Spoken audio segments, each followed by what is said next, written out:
নমস্কাৰ বন্ধুসকল, আজি মই আপোনালোকৰ আগত লাইভ আহিছোঁ। একচুৱেলি মই মোৰ বেটীৰ আজি অন্নপ্ৰসন পাতিছোঁ আমি চবেই মিলি লকডাউনৰ মাজতে, আৰু সেই ভিডিঅ'টোকে আপোনালোকৰ লগত শ্বেয়াৰ কৰিম বুলি লাইভ আহিছোঁ। এতিয়া মই ৰেডি হ'লোঁ আৰু আমাৰ বেটী এতিয়ালৈকে শুয়ে আছে, গা চা ধোৱালোঁ তাইক ৰাতিপুৱাই। চ' মই একবাৰ আমাৰ বেটীক দেখাই দিওঁ আপোনালোকৰ আগত। তাইক উঠাবলৈ গৈ আছোঁ এতিয়া, কিন্তু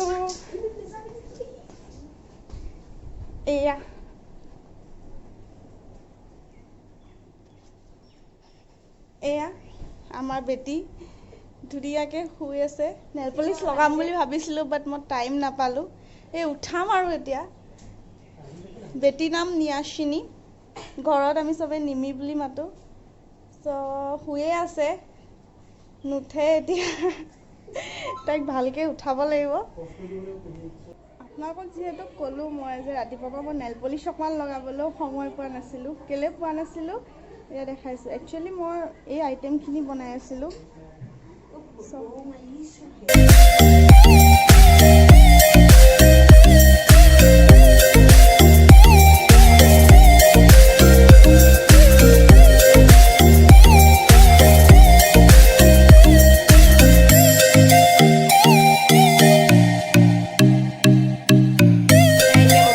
খাবলৈ লৈছে।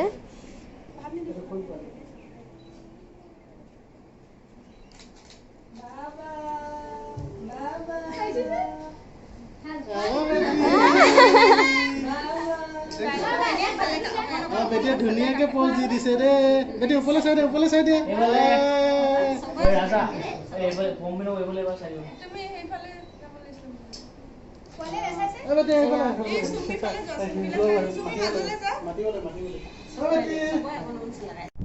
হাই ফ্ৰেণ্ডছ, কালি আমাৰ বেটী নিয়াচিনীৰ অন্নপ্ৰসন্নৰ পাৰ্টিটো পূৰা হ'ল। ৰাতি অলপ দেৰি হ'ল, 11টামানেই বাজিলে। আপোনালোকৰ লগত মই গোটেই ভিডিঅ'খিনি অলপ ভালকৈ শ্বেয়াৰ কৰিম ভাবিছিলোঁ, বাট নোৱাৰিলোঁ। যিহেতু আলহী আহিলে মই অলপ ব্যস্ত হ'বলগীয়া হ'ল। আশা কৰিছোঁ আপোনালোকে ভিডিঅ'টো ভাল লাগিল। যদি আপোনালোকৰ ভিডিঅ'টো ভাল লাগিল তেতিয়া লাইক কৰিব আৰু চেনেলটো ছাবস্ক্ৰাইব কৰি দিব, যাতে আগলৈও মই আপোনালোকৰ লগত ভিডিঅ' শ্বেয়াৰ কৰিব সুযোগ পাওঁ। Thank U.